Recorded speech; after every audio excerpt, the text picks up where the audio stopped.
li ħajti tiġi normal. Għaliex aħna la għadna norqdu sura ta' nies, la għadna niklu sura ta' nies, ħajjitna tkissret, ħajjitna tfarket, m'għadix li kienet, m'għadniex ngħixu tranquilli bħalma konna, ħajjitna saret immorru għax-xogħol, immorru għand l-avukati, immorru għand il-periti, dejjem biqtih il-qalb. X'ħajja dik? Din hija x-xewqa ta' Caroline Mikallef li ħajjitha tiġi lura għan-normal kif kienu jgħixu qabel.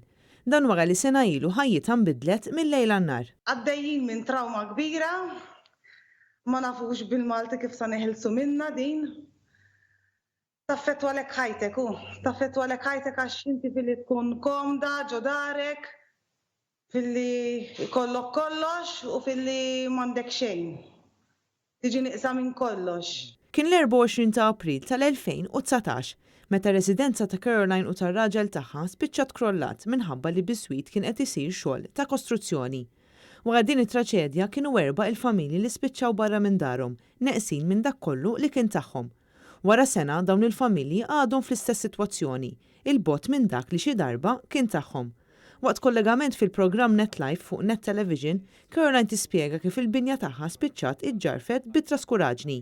Hija saħqet li kull ma trid huwa li jingħatala dak li kien tagħha, kif ukoll serħan il-moħħ li jekk se jerġgħu jidħlu ġewwa darhom ikollhom assigurazzjoni li jkunu siguri. Dakinhar li seħħet it-traċedja hekk kif Caroline bdiet tara l-konsenturi jinfetħu kienet sejħet li residenti l-oħra sabiex joħorġu barra minn darhom.